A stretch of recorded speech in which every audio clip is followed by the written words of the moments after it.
qu'elle aurait dû dire que c'était les Saintes Écritures. Deuxièmement, qu'est-ce qui se passe? Les histoires qu'on raconte dans la Bible d'Abraham, vous les découvrez dans les textes de l'Afrique ancienne. La seule chose qui diffère, c'est le nom des personnages. Et la couleur.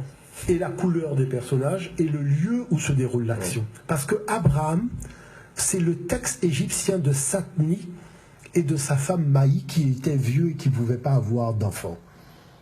Et lorsque Dieu dit à Satni, « Ô Satni, un fils te sera donné et tu l'appelleras du nom de Sénosiris », qu'est-ce que vous découvrez à propos d'Abraham? « Ô Abraham, un fils te sera donné et tu l'appelleras du nom d'Isaac ».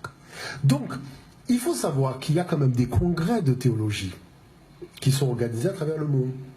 Et ces congrès de théologie statuent qu'il y a eu copie.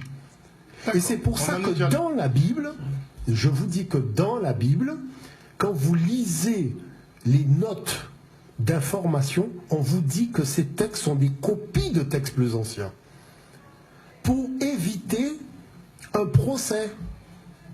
Donc vous ne pouvez pas les attaquer en justice en disant que c'est des faux textes, puisqu'ils ont déjà mis dans le livre qu'ils avouent eux-mêmes que ce sont des faux textes. Et pourquoi ça a été mis? Parce qu'il y a eu des procès, parce qu'il y a eu des débats où ils ont perdu.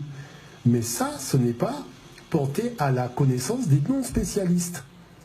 Parce que l'enjeu de l'affaire, c'est quoi?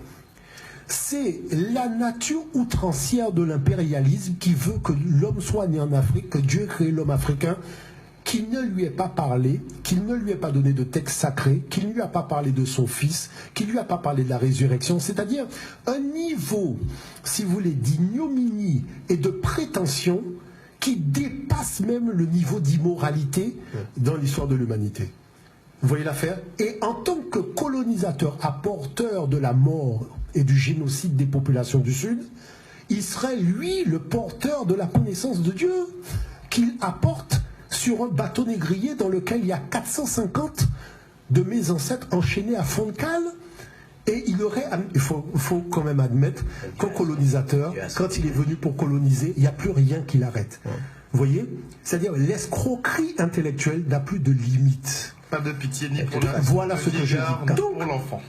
Maintenant, si vous me demandez, est-ce que la Bible dit la vérité? Puisqu'une auditrice, effectivement, nous demande... Je vous dirais que la Bible est au service de l'impérialisme occidental et que la seule vérité que dit la Bible, c'est la vérité de l'impérialisme occidental.